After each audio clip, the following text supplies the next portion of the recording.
Hello and welcome. I'm Ramesh Ramachandran. We are interrupting our regular programming to bring to you a special broadcast here on DD India. Prime Minister Narendra Modi will shortly be addressing the International Aryan Summit in New Delhi. We'll be joined by our correspondent at the venue for the latest. Also joining us will be our guests who will put the summit in its proper context for all of you.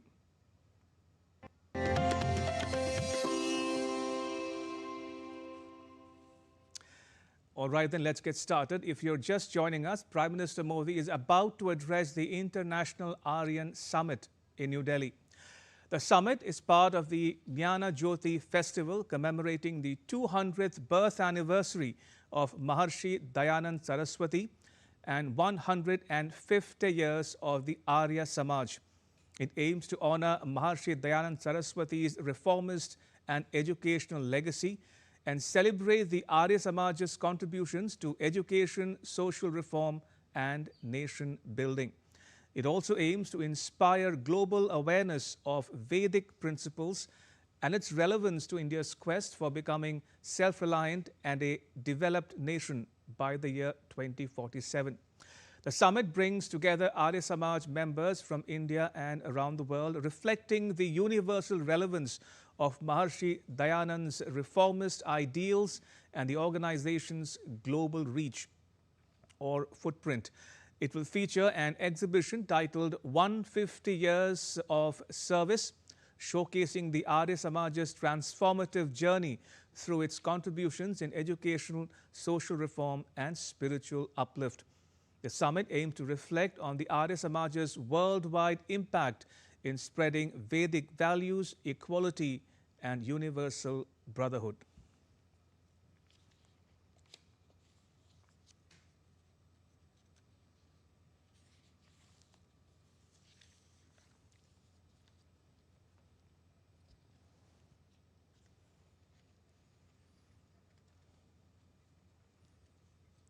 All right, joining us is Mr. Shekhar Iyer. He is a senior journalist. Mr. Iyer, welcome to this special broadcast. Good to have you join us on this broadcast. First of all, as we stand by for the Prime Minister's much anticipated address to the summit, talk to us about the life and legacy of Maharshi Dayanand Saraswati. Who was he and what is he remembered for? Well, Mr. Ramchandran, if you look back at the last 200 years, there have been social reformers, there have been religious reformers, but there are very few thinkers who created a movement of sorts that changed the society's perception of a lot of things that had been handed down over the centuries. Of course, the first name you would all remember would be Swami Vivekananda. But equally important, who played a bigger role, was Dayananda Saraswati, Maharshi. Because he looked at all the tradition that was being followed then and gave voice to a kind of a movement that called for women empowerment, that called for some kind of a Vedic renaissance, and also that spoke against social evils of the time, including sati, child marriage, and which also campaigned for remarriage of widows. So these are some of the things that did, and also, just as Swami Vivekananda focused on going back to the Upanishads, Swami Dayanand Saraswati talked of going back to the Ved or Vedas, saying that all the original teachings of Sanatana Dharma or the original concepts, beliefs are all enshrined in the Veds. So he went about, traveling different parts of the country where he called for importance of education, particularly women education, and went about, setting up gurukuls where, knew an approach which retained the traditional values, but which was imparted in a very modern concept. He called for scientific temper. He called for, doing away with the blind faiths, with superstition. So there are so many things that Dayanand Saraswati left. And also, he pioneered what is called the Arya Samaj, which today is a flourishing movement, not only in India, but in different parts of the world. And today happens to be the 200 years of Dayanand Saraswati. In fact, Dayanand Saraswati's birth anniversary was yesterday, and 150 years of the Arya Samaj movement. Right. Mr. Iyer, I have a lot of questions to ask of you for the benefit of viewers joining us from India and around the world so that they gain a better appreciation of the issues we are discussing today. Now, before I come to that, you spoke about how the Maharshis focused on women's empowerment issues such as rooting out social evils such as sati and also encouraging widow remarriage. You spoke about his concept of Vedic Renaissance, and you contrasted the Upanishads with the Vedas. Now, for the benefit of our viewers joining us who are not familiar with the intricacies of the issue at hand, what's the difference between pursuing or practicing the Vedic philosophy or following the Upanishads? No, there is not much of a difference between the core values projected by the Vedas and what the core principles enshrined in the Upanishads. But actually, Swami Dayanand Saraswati felt that it was needed to go back to the source, the original source. Right. The original source of the Hindu thought or the Sanatan Dharma is in the Vedas. So he wanted people to read the Vedas, go back to the original, learn Sanskrit and go back to the origin so that over the period what had come to be known as social beliefs, which he felt were not in consonance with what the original thoughts that were enshrined in the Vedas. Of course, Upanishads again bring out what is called the essence of Vedas, what is called the Vedant, which is the ultimate of the quintessence of the principles that enshrined in the Vedas. So Swami Vivekananda felt that Upanishadic thoughts, Upanishadic were needed for a modern man to face the challenges. And similarly, Dayanand Saraswati felt unless people return to the original concepts, they would be misled into believing a lot of practices which have come over a period, which were not the original principles that were enshrined.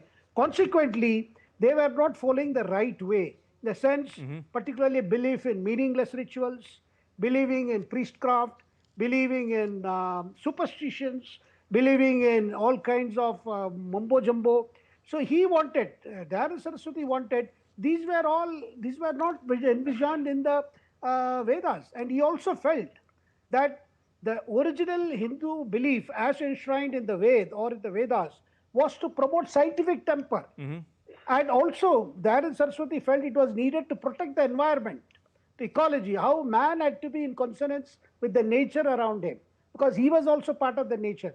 And today, Mr. Ramchandran, the fact that the Prime Minister is addressing this 200 years of Dayanand Saraswati and also 150 years, you're going to see the Prime Minister talk about the principles that Dayanand Saraswati often spoke about was a lot to do with protecting the ecology, protecting the environment, and also protection for cow. Right. And protection of cow not as a religious symbol, but protection of a cow as part of the overall emphasis for the environment and for ecology. Indeed. Mr. Iyer, do stay on. I'll come back to you momentarily. Let me take a moment to introduce our other guest joining us on this special broadcast. Joining us is Professor Makhan Lal. He's a historian and author. Professor Lal, welcome to you as well. Thank you for joining us on this broadcast. I want to ask the same question that I asked Mr. Iyer beforehand. How do you look at the life and legacy of Maharshi Dayanand Saraswati? Let me begin with one thing very simple. India has seen, right from Rigvedic times till modern times, all the time reforms in terms of religious practices, in terms of social practices, in terms of education, in terms of all the things. And what we find is, right after, say, you can say, Mahavir, Jain, Buddha, Shankaracharya, also you see Sikhism, Guru Nanak, we find that Maharshi Dayanand Saraswati is one of the greatest teacher and social reformer. When we look at his work, we can easily divide into three parts. One is his concern for education. Other is his concern for religious and what you call spiritual values. And third is the social reforms. If you take one by one very clearly, you will be able to delineate that in 1875, when he founded uh, this organization, Arya Samaj, what you find is the biggest thing on his agenda was the education. And in his lifetime itself, a little later, what you find literally 10,000 Gurukulas and schools and 1,000 colleges which are imparting degree to postgraduate colleges. His concern was education, and the reason is for that. Until 1834, in India, education was free to all those desirous of education. It was the responsibility of the society give education to anyone who desires, irrespective of caste, creed, and religion. And British survey itself shows Bombay Presidency, Calcutta Presidency, Bihar and Odisha, Punjab, all these are available on internet. You are aware that in India, literacy rate was 87% in 1830s and 1840s, right now, 87%. France and England were 7%. When Macaulay introduced his policy of education, he did only one thing. He stopped all the grant for Gurukulas and all the Indian schools, which were in form of line grants, and also other things. And he made it compulsory that if you want education, pay for it. In one stroke, more than 90% of the people of India went out of a schooling system. What was then concerned? By 1870s, what you could find in 40 years, illiteracy all over India. And by 1947, when British leave India, literacy rate has come down from 87% to just 7%. That's impact of Macaulay's policy, and that has rattled Swami Dayanand Saraswati a lot. And that is why one of the biggest things he embarked on, get back to education, Gurukul, Vedic system. Everyone should get education, but at the same time, don't reflect what Shankaraya was saying, scientific temperament. Education has to be wedded with modern sciences, modern development, and all other things which are modern. But at the same time, it has to be deeply rooted into cultural and civilizational ethos. And that is where one of the biggest organization of schools in pre-British India has been of Arya Samaj. You are aware of it. Right. I don't have to say that. Indeed. In fact, Professor Lal, let me just quickly come in there. Now that our viewers have a fair idea of Maharshi's life and legacy, which I have to ask you the next logical question, and which is that what can you tell us about the Arya Samaj itself in terms of its reformist movement and its practical and progressive ideals or ideas? That is where I was coming. Sure. That three parts I said. Second part was his deeply rooted cultural and civilizational ethos. That's why he said, go back to Vedas. Vedas are source of not only our knowledge, but also religious and scriptural practices. Without religious and scriptural ethos, you are nowhere. You are rootless. And that is where he said, if you want to survive the way you have survived for thousands of years, you have to be deeply rooted into cultural ethos, into your religious ethos. And third part was, by 18th century, beginning of 19th century, he has started seeing tremendous amount of ill practices creeping into Indian society, Hindu society, be it child marriage, be it widows' problems, be it on education system, and too much of religious dogmatism. He spoke against this also. And that is where Swami Dayanand Saraswati became very relevant in contemporary India, and not only very relevant, he remains very relevant even today, because the kind of three-path system he laid for the reformation of society, for the reformation of country, remains very relevant even today. Indeed. Now that we've got our opening comments from both our guests, Mr. Iyer and Professor Lal, Mr. Iyer, coming to you now, as Professor Lal was mentioning, which you also articulated in your opening remarks there, the thought behind setting up the Arya Samaj was to reform the Hindu religion from within, in terms of focusing on the Vedic principles and rejecting practices such as idolatry or caste system or sati, for instance. Coming to the Arya Samaj as it exists today, Mr. Iyer, talk to us about its growth, its evolution since its inception in India and around the world as well. No, inspired by Dayanand Saraswati's approach, that one must know the essence of the quintessential Hindu thought or the Indian thought, which has been flowered from the Vedas. And the main thing about it was, a rational interpretation is required. Mm-hmm. Instead of blindly believing in some things which you think has come from tradition, rather these are things that got corrupted, both in society as well as in the religion.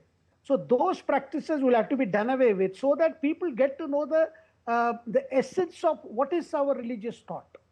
Where does it place man against the universe? And where does it place his own life's evolution? So these things, got strained in the Arya Samaj approach, which was, as I said, to bring rational interpretation of scriptures and ethical living, living or life based on ethics. That was the driving momentum of Dayanand Saraswati's the movement.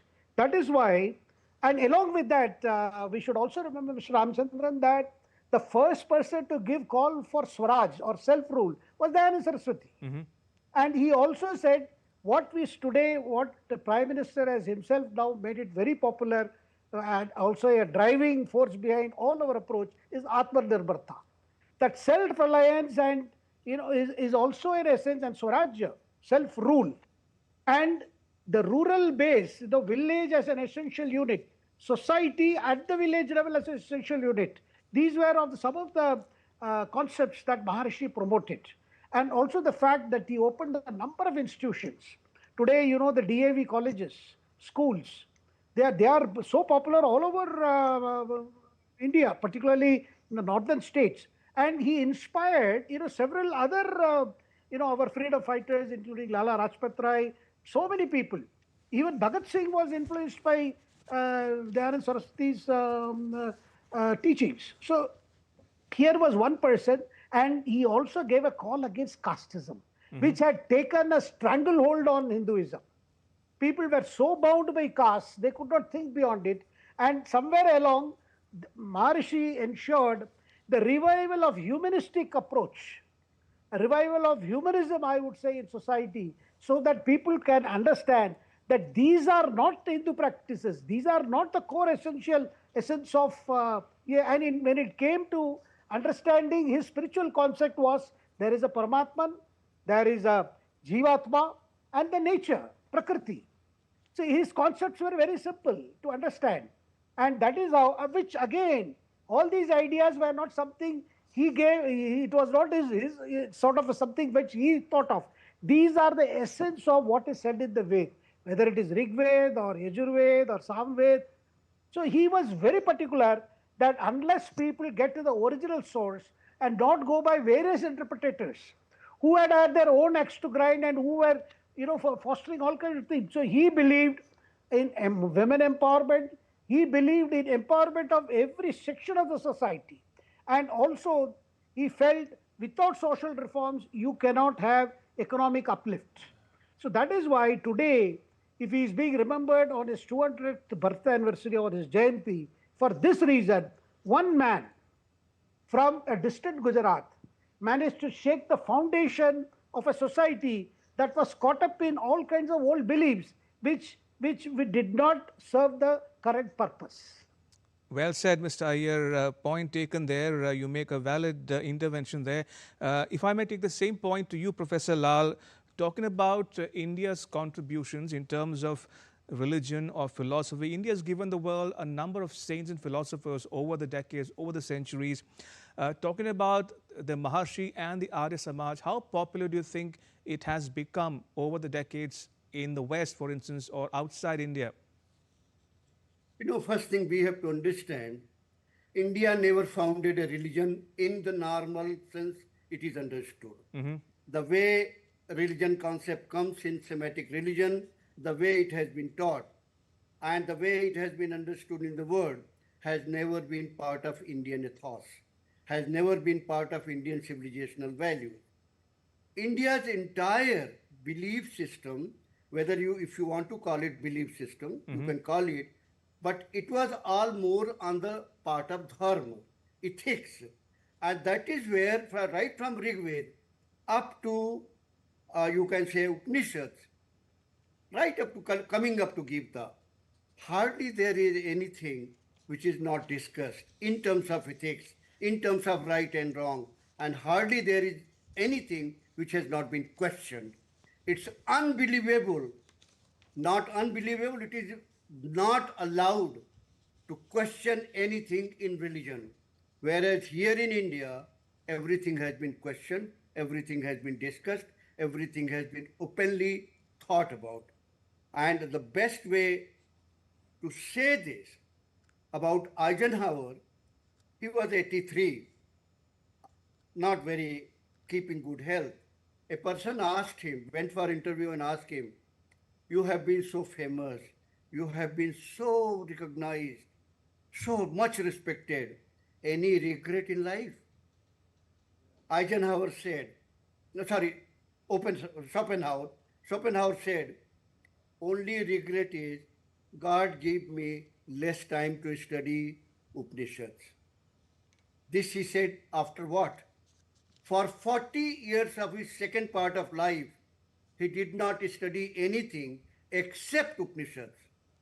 40 years he studies Upanishads, and Schopenhauer says that God gave me less life. That's kind of profound meaning is there.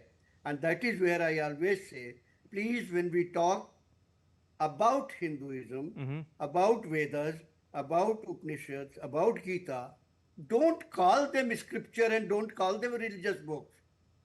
They are pure and pure ethics. And as I say, in religion, you are not allowed to question anything in any religion. But here you are allowed and discuss everything, question everything, number one. And that is where Dayanand Saraswati takes over and continues. He says, forget about it. You yourself study, discuss yourself, and see what it tells you. He always said, Vedas always talk about care. There is no discrimination. There is no discrimination over and above, lower and down. There is nothing like untouchability in Vedas. There is nothing like anybody having more rights and less rights. These are the things Dayanand Saraswati wanted society to remind, society to recall where you come from. What are your roots? And it is for those reasons you have reached where you are. If there are problems, if the things have deteriorated, we ought to come out of it. And that is where he singled out untouchability. He does not talk about Varna and Jati. He talks about caste. Because in our society, Varna and Jati did not create the problem. Problem has been created by Jati. Caste. And let us see what the caste means. Caste is a pure racial reconstruction by Spanish and Portuguese when they went to America, and by Herbert Risley, who was the director of census in India, the Registrar General, in 1901. He introduced this system. That is where untouchability, that is where caste, scheduled tribe, scheduled caste, scheduled tribe, and all kinds of things were introduced in order to divide Indian society. Swami Dayanand Saraswati did not have access to Jonathan Peel Commission report. which was established, Jonathan Peel Commission was established after 1857 uh, mutiny, you call it mutiny, you call it War of Independence. And if you read that report, very clearly said that we had almost lost the 1857 war because of Varna and Jati. In India, the strongest point of social system is Jati and Jajmani system. I don't know if many people know what Jajmani system is about. Why don't you elaborate on that, Professor Lal? Why don't you elaborate on that for the benefit of our viewers? I'm very happy that you gave the time for it. Sure, go ahead. Jajmani system is simple economic interrelationship. Jati is nothing to do with the untouchability, that has nothing to do with lower caste upon caste. Jati has pure meaning of work. You have got a profession. If somebody says he is Lohar, you know what he does. You know surely that he works as iron smith. He is not a weaver. Somebody is Julaha, somebody is Kalar, somebody is Kumhar. Kumhar, you know, he makes pottery. He does not weave the clothes. Sunar works in jewelry. Nothing was there which stratified the society, and it was give and take within the Jajmani system, where you had fixed people who will supply you water vessels, who will supply you earthen pots, who will do all your work concerning agriculture, who will do puja path and scriptures for you, who will save you at the time of calamity. That is where, you know, 4 classes in Vedas which are said, Brahman, Kshatri, Vaishya, Shudra.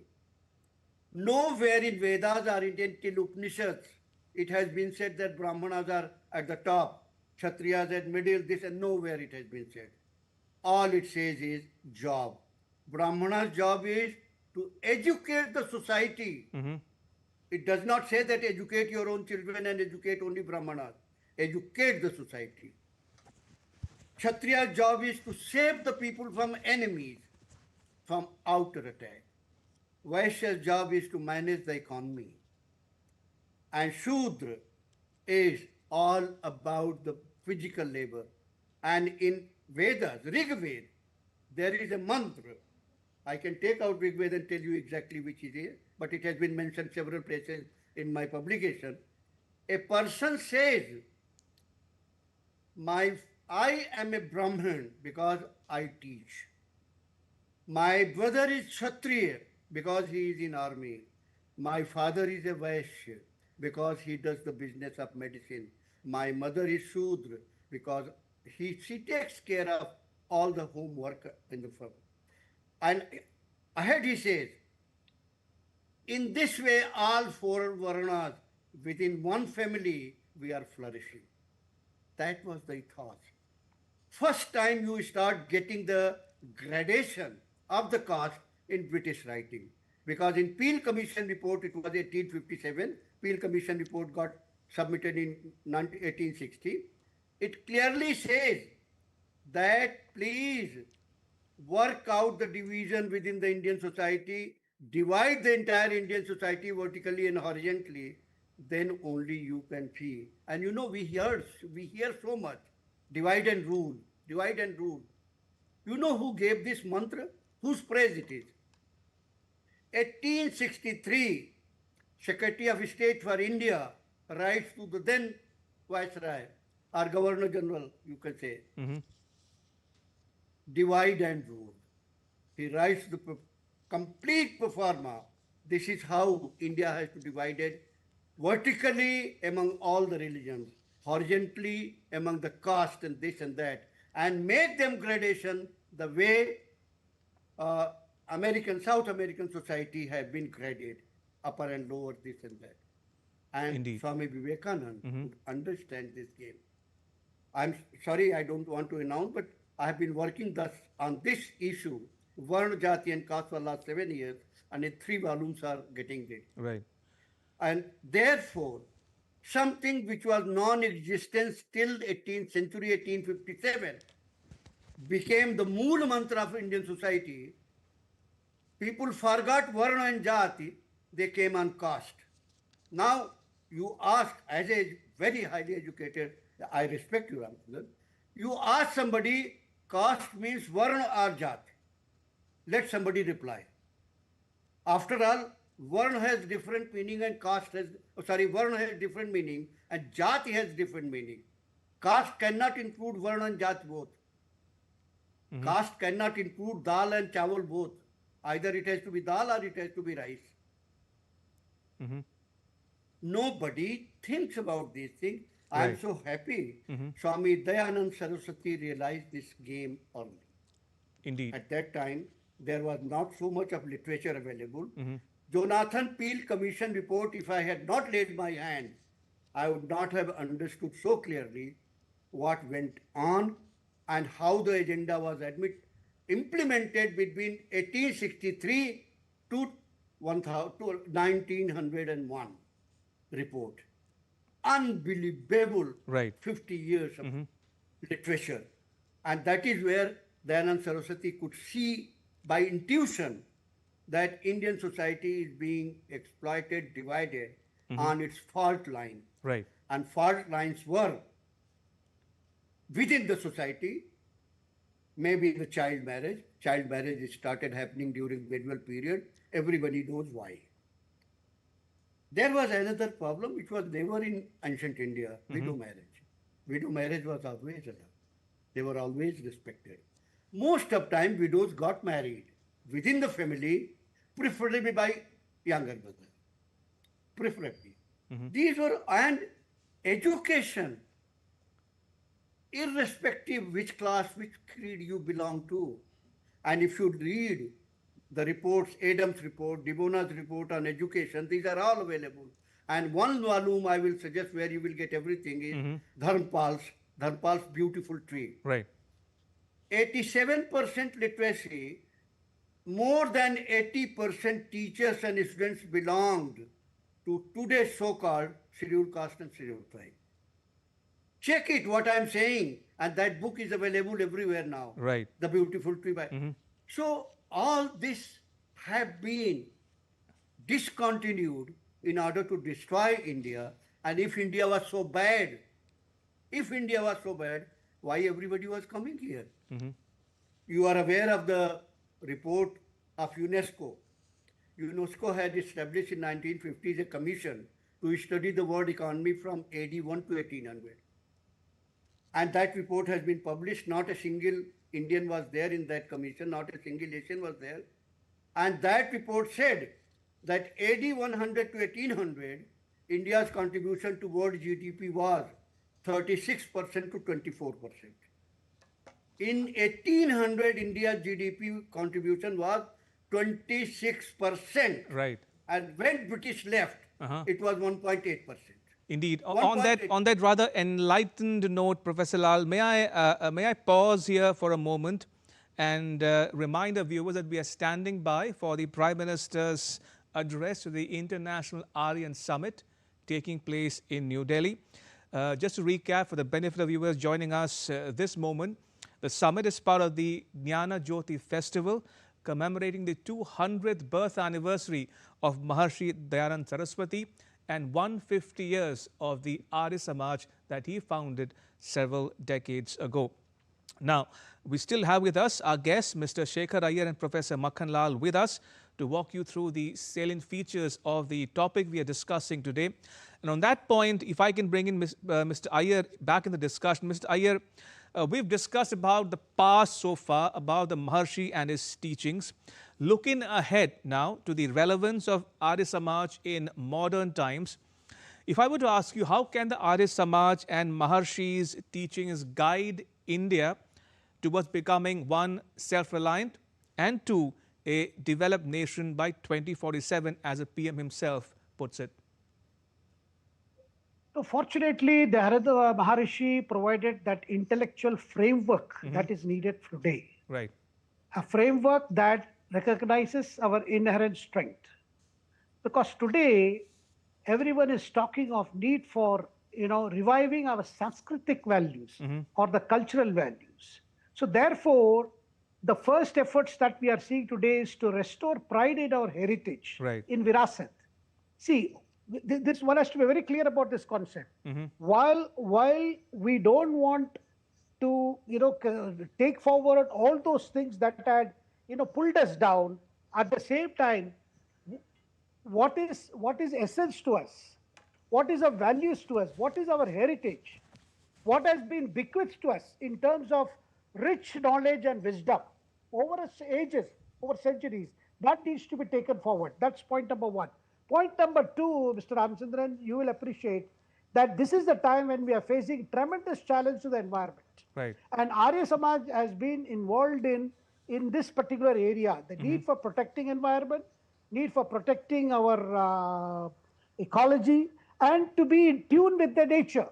Whether we are talking of organic farming, we are talking of organic restoring the nutrients in the soil. There are so many things that fits with what Maharshi always said, that if man were to violate the nature would not be kind to man. And today, we are talking of clean air, clean water.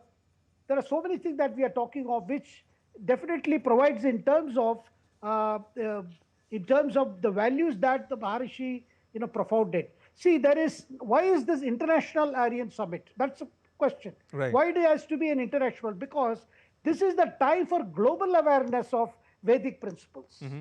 See, this is very important that the world should also know, because Swadeshi values and the Vedic principles, they are in alignment with what we have been talking of, not just Viksit Bharat, but even the Viksit Dunya. The world has to itself become, must grow, must foster upliftment, must work towards welfare of all. This concept of Vasudhaiva Kudumba is based on this. So that is why this international conference, when you have got representatives coming from India and abroad, they will be reflecting on Maharishi's reformist ideals. And also, in terms of what I would call it is, see, when we are talking of environment, now people are talking of carbon emissions, how to contain carbon emissions, Right. how to transfer carbon credits. These are something very closely involved with the Arya Samaj core values. So this is the time to make us, particularly in India, since we face a challenge in all the environmental fronts. So it is important we look at this also in terms of how these values will help, foster and publicize to the public at large to adopt, practices that protect the environment, that nurture the nature. Mr. Ramchandran. Indeed. If I can take that same point across to Professor Lal. Professor Lal, how do you address this question about the relevance of Arya Samaj or the Maharshi's teachings in today's times, the present times? Ramchandranji, world is talking today about the environment, and Swami Dayanand Saraswati was always very concerned about it. And when he said, we go back to Vedas, he was not only talking about the religious practices, he was not talking about social practices, he was not talking only about education. Remember, Yajurved has a mantra called Shanti Mantra. Shanti Mantra is pure environment. I am forgetting the year, it was in 1970 sometime. UNESCO had organized a world conference on environment. From India, Maharaja of Jammu and Kashmir was there leading the entire delegation. After 3 days of delegation, in the evening of third day closing ceremony, Karna Singh read out Yajurved Mantra Shanti Mantra, where Shanti Prithvi, Shanti Sudha, Shanti Vanaspataya, Shanti Agni, मतलब जितने भी element हैं सबकी प्रार्थना की जाती है. You pray all the basic elements of nature, right, that coexist in harmony with each other. That is what you call ecosphere. Coexistence of all the elements in harmony with each other. We were always concerned, and Swami Dayanand Saraswati started big movement with Havan.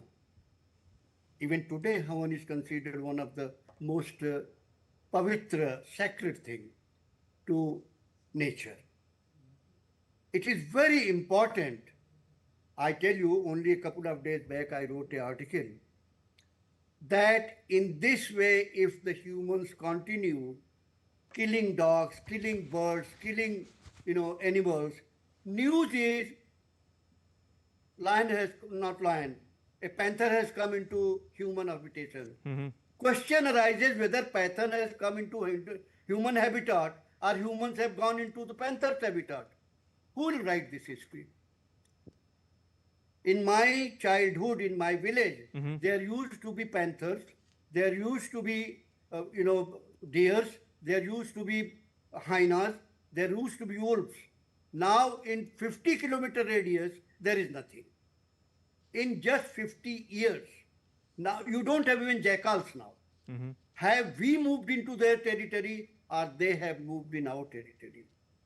If this continues, as a person who has been deeply concerned with environment and appreciate the way Arya Samaj has been doing, I can predict easily on the basis of historical, archaeological and environmental history that humans are not going to survive more than 200 to 300 years, because by that in last 100 years, humans have got 4 times, 5 times. And things have, in Delhi and around Delhi, for 500 years, there were elephants, there were lions, there were panthers, there were tigers. You have nothing now. In this way, if you kill all other living beings of nature, how are you going to survive? Where is symbiosis? Where will you get the oxygen? Who will clear your filth? And therefore, it was a big movement on the part of Swami Dayanand Saraswati's Aryan movement that we should learn to coexist Indeed. with the nature, and there is no alternative to it. It was very clearly said in Yajurveda. Indeed. Let's again take a breather here. Professor Lal, Mr. Iyer, I have some more inputs coming to us from the venue of the summit itself, where my colleague Debyendu Mondal is standing by. He sent us this information. Take a listen. Prime Minister Narendra Modi is going to address the International Aryan Summit, which is being organized. It's a 3 to 4 days event here in Rohini. And this event started yesterday, and it is going to continue till Sunday. So therefore, we see hundreds of people from across India, as well as from across different parts of the country, who believes in the faith of Dayanand Saraswati, 150 years of the foundation of the Arya Samaj. So therefore, this event is being attended from across different parts of the world by people of the faith and learnings of Arya Samaj, and of course you see the enthusiasm from people and to pay their reverence to the faith of Arya Samaj. Right, that was my colleague Debyendu Mondal reporting from the venue of the International Aryan Summit, where the PM is about to address the delegates. Let me quickly recap this special broadcast for those who are joining us right now. We are standing by, as I said, for the Prime Minister's address to the International Aryan Summit taking place in New Delhi.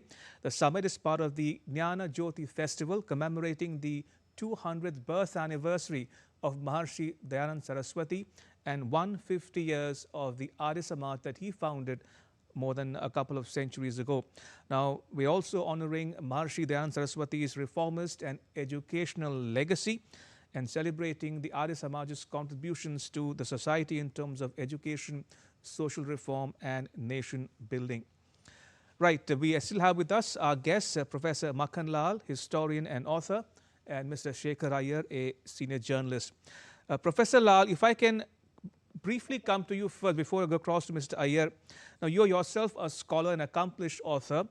Talking about books, and the Maharshi's book titled Satyarth Prakash is one of the influential texts on the philosophy of the Vedas. Could you talk to us a bit more about his book, Satyarth Prakash, and how it clarifies some ideas and duties of human beings?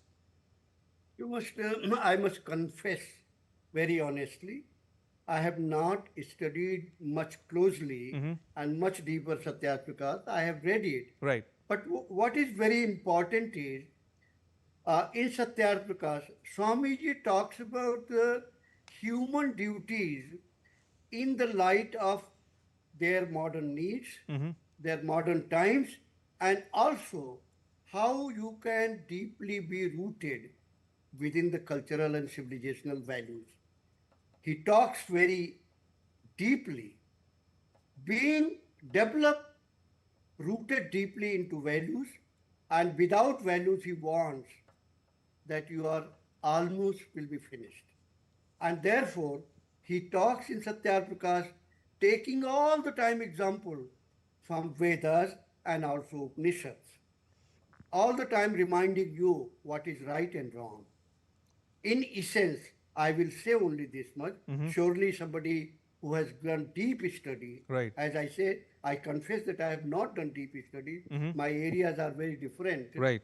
But one thing I can say on the basis of whatever I have learned, whatever I have studied and learned from Satyagraha is live life deeply rooted in ethics, deeply rooted in your cultural civilizational thoughts, and also be wedded to future. Don't stop, otherwise your progress gets stopped. That is where essence lies. Right.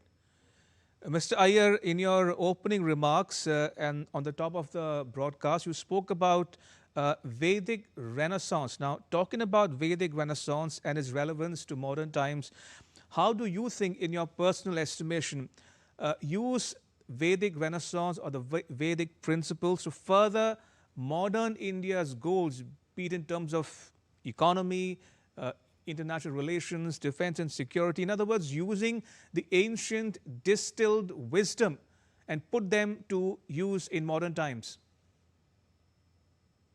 Well, if you look at the core Vedic principles, which is what Dayanand Saraswati often spoke about and wrote in his monumental work Satyarth Prakash, which is, shun this narrow-mindedness, shun all these false notions, give away these superstitions and meaningless customs, and look at brotherhood of man, and also, see in the light of what the Ved says about one God. And particularly, he considered the primordial sound, home or om, as is known today and as practiced by many people. Many people even practice what is called om meditation. So he always believed that this very primordial sound is itself is the essence of the supreme consciousness or the supreme intelligence. So he said, look, don't look at all these demigods and small gods and all that. And he said, look, we are caught up in all other things which are not the essence. The essence is to believe there is that supreme thing, that there is that supreme om, as we believe in primordial sound. And he also, gave guidance in terms of how to bring up children. And he spoke about the various, ashrams of life, and from brahmacharya to sannyasi. What are the core things that a man passes through? And then he also spoke about the need to give up materialism in what is today has transformed into consumerism, blatant consumerism, which has also led to serious questions about how to protect the economy, how to protect the environment and ecology. So he said, look, we have to give up this complete obsession with materialism. And he also said that good governance will have to be on the basis of science. And he said, look, this whole universe has its own, has its own dynamics where there is creation, there is sustenance and dissolution. So we will have to tune in a way that when we are living on this earth, on this mother earth, we need to look at how are we consuming, what are we creating, and what are we dissolving, what are we causing loss to the environment. And he also, dwelt at other religions also, which is where the critics of Dayananda Saraswati were very upset. He spoke about some of the principles which were sought to be imposed by the other religions from other parts of the world, which Dayanand Saraswati very candidly disagreed. Right. And he dealt with two major religions, both Christianity and Islam. So there are several things that he spoke, without mentioning words. Now, this is interesting, Mr. Iyer. If you can just elaborate on this point, contrasting his beliefs or ideals or principles and set them against the other religions, for instance, as you mentioned, Christianity or Islam. Well, he felt that these so-called, he felt that these religions did not fit with what was the original Vedic thing, because India has been a land of not believers or seekers. See, in India, every person who sought to know the meaning of his life or her life was a seeker. Right. And then left behind a path for others to follow if they felt inclined. If not, there is no problem. You see, the beauty of this, the spiritual tradition of this land is, see, we all of us know about Bhagavad Gita, the song of the Lord.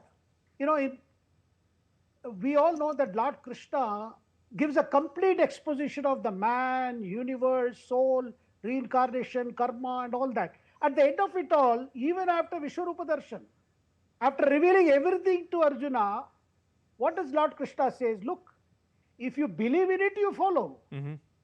Otherwise, it's okay. This is the way it is. This is the way the universe is. So this kind of leaving for the individual to become seekers, not believers, which Professor Lal mentioned at the beginning. There is a distinction between what is believed here as the Sanatan Dharma, or the eternal religion, and what is considered a code of beliefs which are wrapped in what is called in a religion. But many people, even many Hindus, got confused about this thing. So where a lot of other things which were not part of the core principles were projected as elements of Hinduism. Though Hinduism is a very broad thing, it's very difficult to even define Hinduism. Many people even say that Hinduism is a rather English construct. This is not, there is no word you will find Hinduism in our religious texts. Indeed. But the idea is that the principles here are, how does one live in consonance with the nature and consonance with the entire mankind. Indeed. See, Dayanand Saraswati was against all these animal sacrifices. He was against cruelty to everything.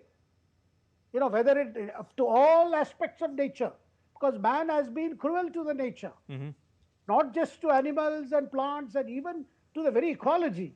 Dayanand Saraswati was against it. Absolutely. And today you will see Prime Minister too will be invoking these principles, because today the biggest challenge is in terms of what is happening to the environment.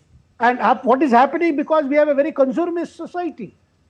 And a lot of it is not so need-based but much greed-based, which Dayanand Saraswati was always against. Right. And the need for women empowerment to be seen in the light of sustainable development. Professor Lal, you wanted to come in? Just a few lines. Sure. We were talking about Dayanand's main concerns.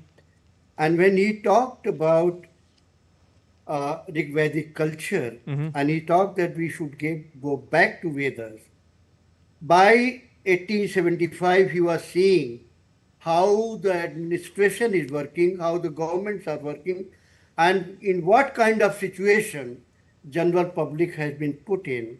So very clearly he brings in Rigvedic system, caring and sharing. Rigved itself tells that when a crop is ready, which part will go whom. It doesn't talk about the money. It talks about if there is a crop standing, first, say, 8 inches from bottom goes to earth, 8 inches to barley, to grains, it goes to animals, and then rest is yours. But at the same time, caring and sharing something very important by one mantra. I'm not getting into the mantra because there is no point into getting that, but meaning is, how can you sleep if your neighbor is empty stomach? True. And in India, death by hunger has been unknown till 200 years ago. Entire literature you scan, death by hunger has been never known. Because how can you sleep if your neighbor is empty stomach. Number one. Number two, I wanted to just expand a little bit what Sure. Shekhar Iyer was saying. Sure. Swamiji's basic difference with Semitic religion was with the conversion. Mm-hmm. He always said that, look, we question, there is no belief system. If you believe something, you cannot question. The moment there is a word called belief, question gets out. And that is where you said, we don't have belief. We have a set of principles which we discuss. Principle is something you can always discuss. You can always question. And that is where he said, conversion is something I am against it. Because Conversion from any religion to any other religion. Is that how any you look? other religion. Okay. Any other religion. Right. And that is where, let us remember, Mm-hmm. he was the first person who began Shuddhikaran. Mm-hmm. Taking back Hindus in their original old fort. Mm-hmm. Old fort, you remember. Shuddhikaran was started by Swami Dayanand Saraswati, and who can forget why Swami Shraddhanand was murdered in Delhi?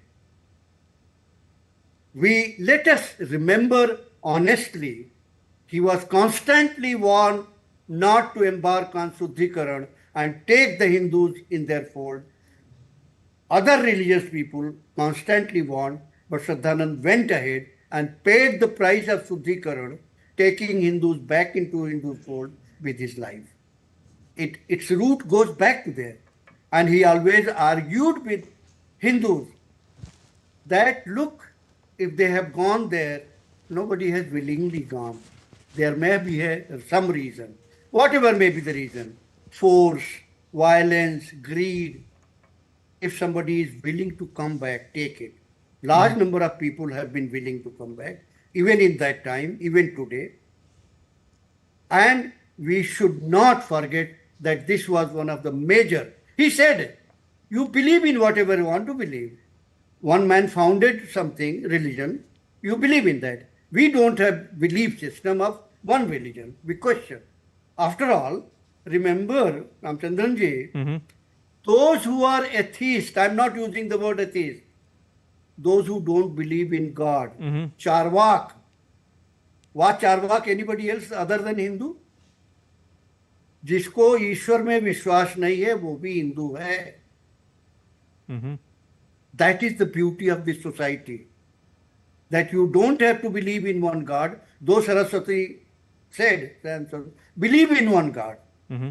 Om, Rigved, but at the same time kept the door open wide enough that everybody has his own way to interpret the God. Advaita hai, Dvaita Dvaita hai, Dvaita hai.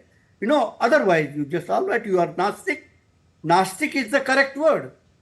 After all, Charvak was Nastik. Mm-hmm. Nastik is also a Hindu. If he was a Hindu, how can be Hindu belief system? Charvaka denounced everything that Hinduism of so-called Hinduism of today is stood for. ऋणम कित्वा GITAM पिबेत. Hindu के जन्म में ऋण कर्ज लेके मरना बहुत बुरा माना जाता है. और चारवाक कहते हैं कि अरे कर्ज लीजिए, मौज कीजिए, घी पीजिए, मौज कीजिए. मरने के बाद who has seen the soul coming and pay the debt? Mm-hmm. Forget about it. This is nonsense. Right. But he is considered one of the greatest rishi, one of the greatest learned person in the Hindu system. Indeed. We've approached the 1 hour of our broadcast on DD India. Professor Lal, Mr. Iyer, let me pause again for a moment and inform our viewers that we are standing by for the Prime Minister's address to the International Aryan Summit taking place in New Delhi. Now, just to recap the significance of the event we are anticipating, the summit honors Maharshi Dayanand Saraswati's reformist and education legacy and celebrates 150 years of the Arya Samaj's service in education, social reform and nation building. Again, for the benefit of viewers joining us from around the world, the summit is part of the Jnana Jyoti festival commemorating the 200th birth anniversary of the Maharshi and 150 golden years of the Arya Samaj that he founded. Right, time for a very short break here on this special broadcast. Much more to come on the other side. Keep watching DD India. Don't go anywhere just yet.